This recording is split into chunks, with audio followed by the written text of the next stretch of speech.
Coming to you from Beaumont, this is your house call.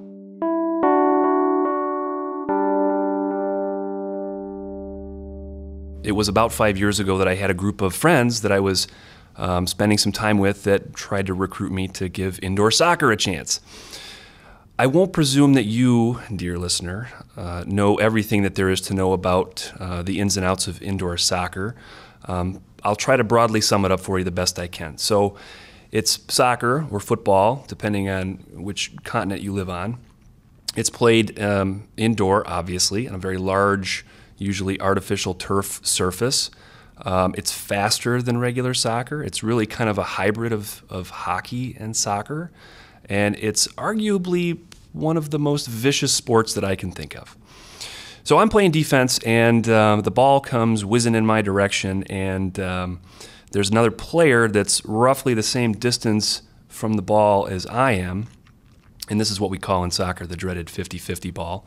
And anybody that knows soccer knows that that's usually where most bad injuries start, is the dreaded 50-50 ball. So we both make contact with the ball, kicking it at exactly the same moment, and something crazy happens. The ball goes absolutely nowhere, but all of the Newtonian physics is suddenly directed right into my ankle. And my ankle goes in a direction that I don't think it was biologically engineered to go. And so I crash in a heap on the turf, and I'm experiencing a feeling that at this point I can only describe as what it would be like to step in a bear trap. And my initial reaction to this is pure self-deprecation. Why the heck am I a mid-30s guy playing indoor soccer for the first time? The next string of questions, though, I think is where I want to go with today's conversation. It was a cluster of questions that in hindsight may have been a little bit irrational, but appropriate nonetheless. Questions like, okay, I've done this. Should I go to the hospital? Should I go to the emergency room? Should I go to urgent care? Should I ice it and just wait it out for a few days and see where it goes? Should I take my shoe off? Should I leave my shoe on? Am I going to need surgery, x-rays? All these things start flooding into my mind. Our focus today is going to be on sports medicine, and we're going to talk about a whole bunch of different topics, including managing injuries like what I just mentioned in my last story. Hello and welcome to the Beaumont House Call podcast. I'm Dr. Nick Gilpin, and I'm here to help you and your family live a smarter, healthier life. My guest today is Dr. Sharif Bichet. Sharif, thanks for coming on the podcast. Thank you for having me. Sharif, you're an orthopedic surgeon and you're a sports medicine doc. Could you take a minute or two and just kind of walk us through the ins and outs of that and tell us how you landed in your current profession? All right. So sports medicine, so obviously it's the medicine revolving around what people like to do for fun. It doesn't necessarily have to be sports, but activities that they enjoy. It has to do more from the standpoint in orthopedics of more of a ligament type doctor, not a bone trauma doctor. So I'm going to see more of the types of injuries such as rotator cuffs, knee injuries of the soft tissue, your ankle injury that you discussed in the opening. And so when I see those types of things, those are the types of patients that I'm going to see, and their goals are to get back to their normal lifestyle. I'm not seeing somebody at the end of life that needs a joint replacement or later in life that needs a joint replacement. I'm looking at the person that is younger, active, or even older and active, but the key, active. Okay. And with that, my goal is to get them back to doing the things that they enjoy. Sure. And so how I got here is very similar to how you described your story. I was in my mid-teens and I injured my knee. And I had a really great relationship with my orthopedic surgeon, and he was a sports medicine doc, and the rest is history. Okay. So my goal was to pay it forward and do the same. I understand that not all sports medicine is created equal. I understand that many sports medicine doctors fall in the orthopedic surgery umbrella. There's some sports medicine doctors that fall in the more maybe primary care or family practice umbrella. Could you talk a little bit about if there's a difference? Sure. I mean, they're both necessary for getting these people back to their normal activities. The sports medicine orthopedic surgeon like myself can do it where we see the patients in the clinic If that patient needs casting or anything like that that is still non-operative, we can handle that. At the same time, though, when it's time for surgical intervention, that's where we also can continue with that care of that patient. Okay. The sports medicine primary care physician is very similar, but is non-operative. Right. It stops when the surgery starts becoming the conversation. And right? Oftentimes then referred to us. I'm aware personally, and from talking to patients and family and friends, that there's a lot of misinformed people out there when it comes to managing sports injuries. I think I'm probably one of them. So I want to use my my little story that I told in the beginning as sort of a launching point and say, okay, here I am. I'm Joe Weekend Warrior, and I just went out and I just blew my ankle or I just tweaked my knee. What do I do now? What are my first steps? What are some things that I need to keep my eyes on? Well, I think the most important thing is anytime you injure yourself, you're probably going to have some swelling. So first, try to keep that swelling down. So we like to use the mnemonic RICE. RICE, yep. All right, so rest, ice, compression, elevation. So stop doing what you're doing that's causing it pain. So next, let's ice it. Let's give it some compression and then elevate it to help gravity take some of that swelling away. Okay. If you're finding that that's not helping, medication isn't helping with your pain, can't weight bear, can't do normal activities without pain that's debilitating, I think it's getting beyond that initial RICE technique and possibly need to see somebody at that point. So I want to key in because you mentioned ice, and that's, I want to be very clear about this to people that are listening. Ice is really better for the new onset injury, whether it's a ligament, a tendon, a muscle. If it's acute, we should be putting ice on it. I agree. Okay, fair. When is heat going to come into play? So it's just like when we're playing sports, you warm up and you cool down. So if you're trying to do something where you're going to go be active, heat is going to be helpful. It's going to loosen up the muscle, draw blood to it, and allow you to get out there and be active. That's why you see the trainers on the sidelines doing rub downs for patients before a game. They're trying to get that muscle firing, and that heat will help. Now after that, what we're trying to do is calm the muscle down or calm down the joint. And how do you do that? Ice, because that's an anti-inflammatory, so it's going to bring down the swelling. Okay, that makes good sense. Medications that can also help with inflammation. Can we talk about that for a Sure. second? Yeah, So I think anti-inflammatories are very helpful. I use them for almost every patient of mine. I think we need to obviously be careful and stay in contact with the primary care physicians Sure. and understand what their kidney and liver functions are. And if they have other heart conditions, sometimes that might not be the best choice for them. But if they can take it, I think it's a great first line of defense to keep the swelling down. It does work for some pain relief without putting a patient on a pain pill. And so I think it is helpful for those people. So if I'm a runner or a hockey player or whatever, I should probably have a bottle of ibuprofen sitting in my medicine cabinet. That'd probably be a good move. Or would Tylenol be better, or does it really make a difference? Tylenol does have some anti-inflammatory qualities, but a true anti-inflammatory like a Motrin or a Aleve or Naprosyn or any of these other ones would probably be helpful as well. I'm going to give you a sort of a chapter 2 of the story that I told earlier, and that is that when I did this to my ankle, for better or worse, I didn't really do anything about it. I decided that I was a tough guy and I was going to just ice it at home and take some ibuprofen and I was going to limp around for a long time, and that's exactly what I did. So tell people like me, what are some red flags? When is it okay to tough it out or play through the pain versus when do I need to get my butt to a doctor?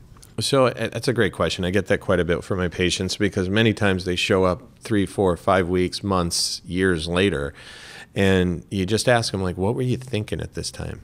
And it's kind of funny to get some of the answers, but I think the easiest way to look at it is if it's not getting better and it's getting worse, that's a true red flag. Okay. If you can't weight bear or can't move it without significant or excruciating pain, another red flag. Okay. And I think once you start recognizing that if it's not getting better and you've tried the simple stuff, get an x-ray. Sure. And come see us. I mean, see somebody. So that segues nicely into the next question, which is if I go to the doctor, so here I am again, Joe Weekend Warrior. I like to play through the pain. I don't like to go see the doctor. If I do finally decide, something's clearly not right, I got to go to the doctor. What am I in for? What exactly am I looking at here? X-rays, MRIs? Where are we going with this? So I think the simplest start is a good history. You tell me your story. I'm listening. And I want to understand what's going on, because many cases I can make my diagnosis just from listening to the patient, because there's only so many things that you can do to certain things. Sure. And so if I listen, then the next thing will be, do I need x-rays? Do I not need x-rays? And so those would be the types of things that I make a decision on at that time. Most likely, yes. If you've been injured, I want to see, is there a fracture? Now, if I'm a sports medicine doctor, most often the things I see are going to be soft tissue. So in a knee, a meniscus, the ligament in a shoulder, the rotator cuff, the labrum. And so those are going to need an MRI. Okay. But if I can make a diagnosis without the MRI and say I need to start in therapy, put you on an anti-inflammatory, maybe weight restrictions on it, then we'll start there. And if you're not getting better when you've come up for your follow-up, then we do, further testing. So in general, X-ray is a pretty good first imaging choice because it's going to give you sort of the lay of the land as far as bone architecture. It's not going to show you the soft tissue in as much detail. For anything that's soft tissue, that's when you start jumping into MRIs. There are some times that you'll see a ligamentous injury because they attach to bones. So if you see a ligamentous injury and you see a bone that's out of place but not fractured, you can say, I can see right there, here's your problem. All right, so now we've kind of walked through the process of what I call the basic 101 of sports medicine, which is what do you do when you get an initial injury? When should you go to a doctor versus not go to a doctor? What should you expect to happen when you do go to the doctor? Now I want to talk a little bit about the prevention side. So something I'm horrible at is preventing sports injuries. I think you're going to probably say the S word at some point in this conversation, so I guess I'll let you take it from there. How can we prevent sports injuries from happening? Stretching. Is that the S word you're looking for? That was the one. I mean, and that's the thing. And my favorite is when I talk to a patient and I say, all right, they said, I went out for this 45-minute run. I said, okay. And then my hamstring started hurting. And I asked them, well, how long did you stretch for? They're like, I pulled up my leg a little bit. I sat, put foot to foot, pushed my knees down, the kind of stuff you did, 1950s, videos that they showed us for calisthenics. Right. That doesn't work. You really got to stretch. Sure. And then you have to have good shoes. You have to, there's a lot that goes into being an athlete these days. Yeah. Whether you're a weekend warrior or an elite athlete. And so I think stretching, okay, good health. I mean, if you're not cardiovascularly fit, don't do something that's out of your wheelhouse. So I think you got to stay in shape. Now, at the same time, there's probably people listening right now and says, well, maybe I'm out of shape and I don't want, he's saying that I can't do this. No, you can, but pace yourself. Start slow, work your way up, set goals, and go forward.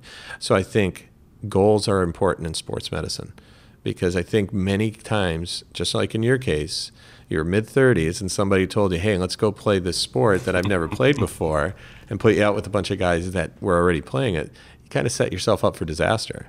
It would have been better if I wasn't also the worst player on the team. Fair enough.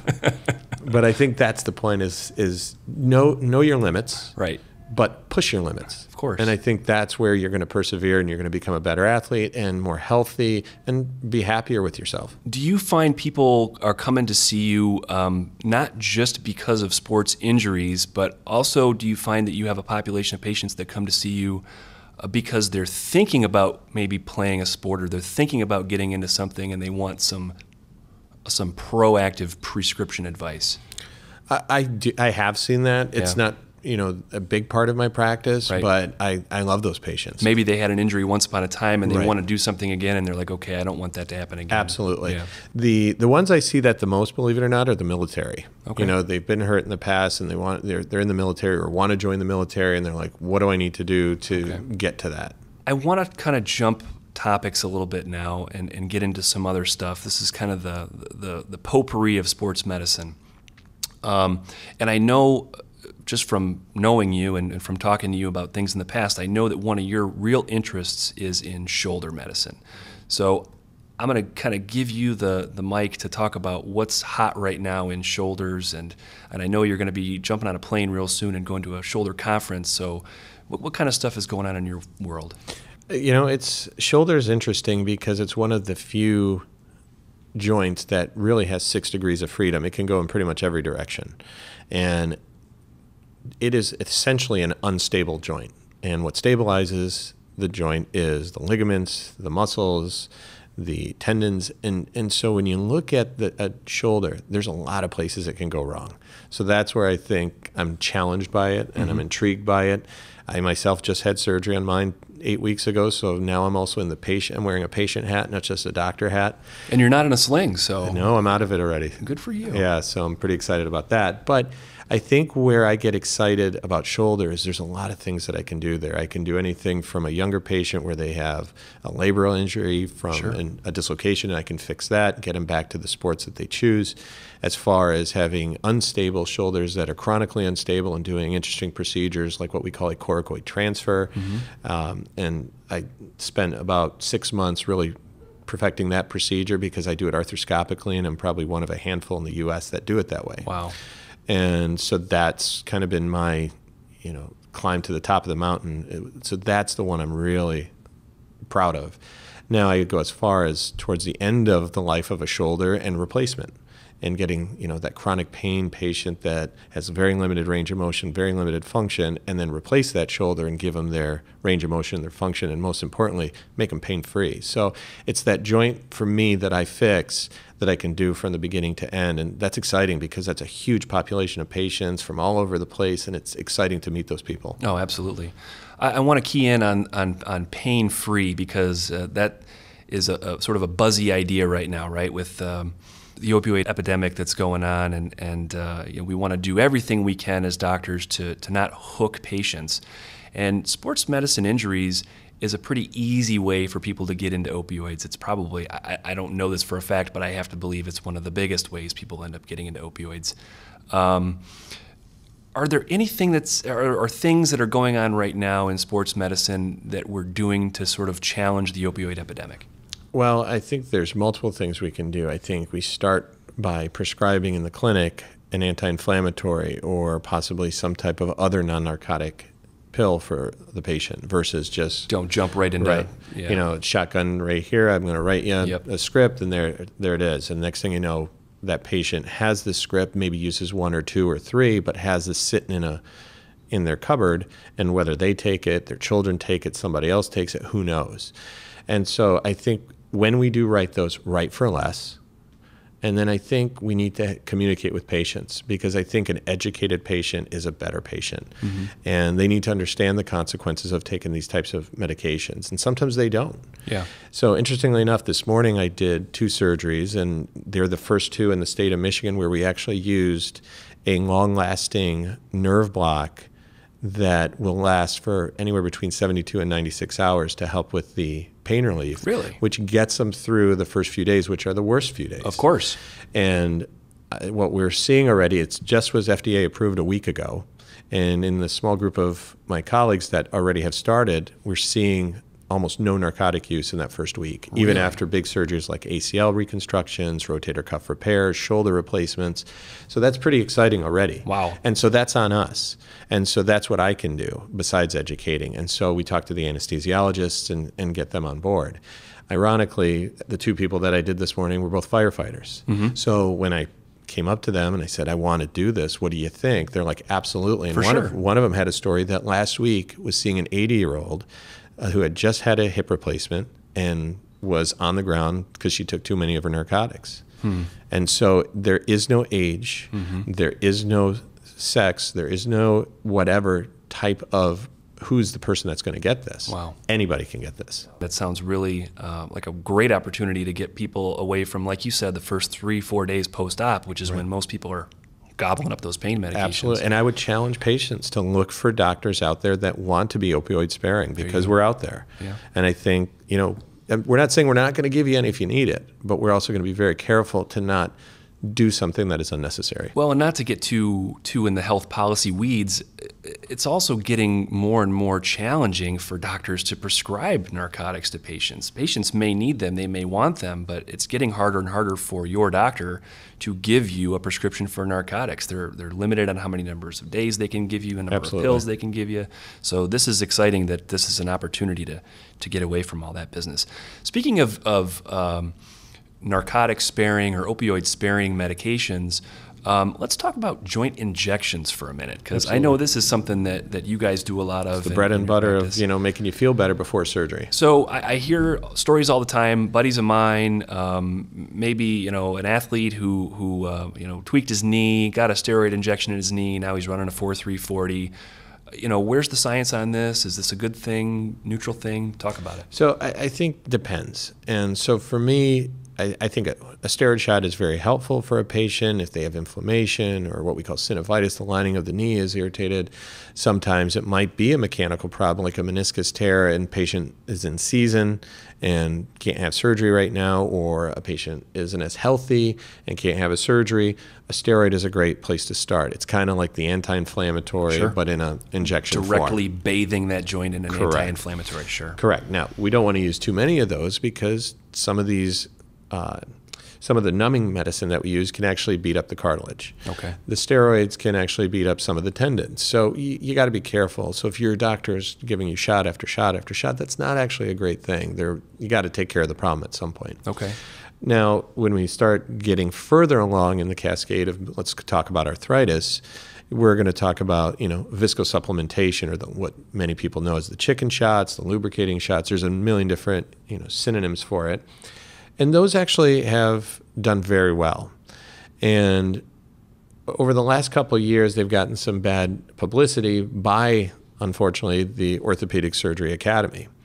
And unfortunately, insurance carriers, as soon as they see that, say we're going to stop paying for those. Well, the good news is some of them that initially said that they were going to stop are going to keep paying for them, at least for now. So this is great because in most cases, their insurance will cover it for. So these patients that are listening right now, this is an opportunity for them.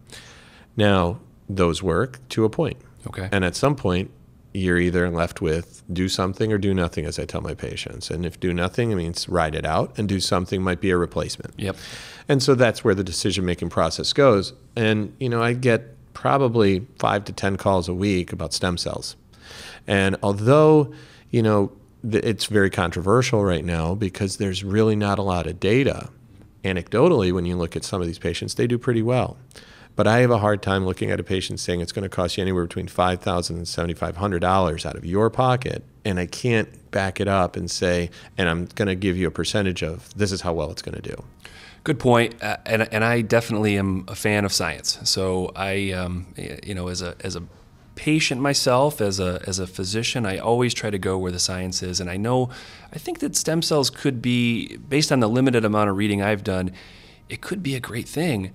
It sounds like we're really just kind of waiting for science to catch up a little bit, right? I couldn't agree more. I think there's definitely a positive to it. Okay.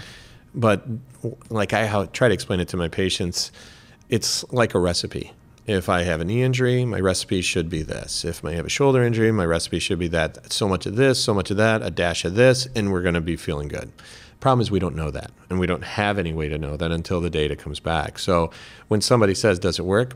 The answer is yes. Okay. But to what extent and for how long, and do I know all the science behind it? The answer is no. Gotcha. The next one I want to ask about is something, so I stay up late sometimes because I can't always sleep well at night, and I watch cable news and I see infomercials come on talking about copper and magnets and all kinds of funky stuff that people are putting in their clothes, and it makes them feel great. What do you know about copper and magnets?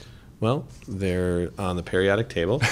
But really what it comes down to is there's a lot of things that you can go to the corner pharmacy and get to try as a first line of defense. I mean, it's all about ions. It's saying that if I pull some ions out of the muscle or the skin or whatever, it's going to help with, this, that, or the other. The question is, does it really? I'm not going to say that certain things don't work. Right. Acupuncture, Eastern medicine. There's science there. There's definitely science there. Yeah. And so just because we've been doing something for a few hundred years shouldn't mean that things that have been done for a few thousand years don't make sense. Good point. I think we just need to figure it out. Good point. Good point.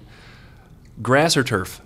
Doesn't matter these days. If you go back to the old grass, the old turf, the little short stuff, that was little plastic stuff, it grabbed a cleat too much, and that's why people would blow out their knees or ankles or whatever.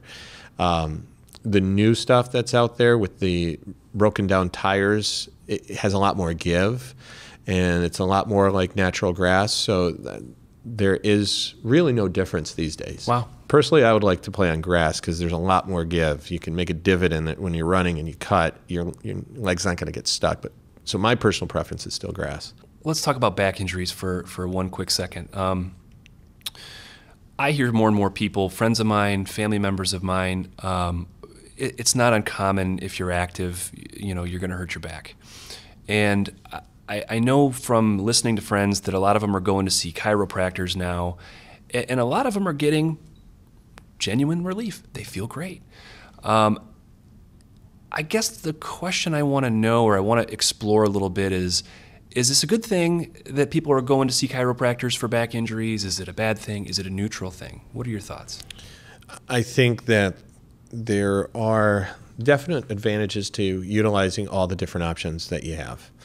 If you start with a spine surgeon, depending on who you see, they might say surgery.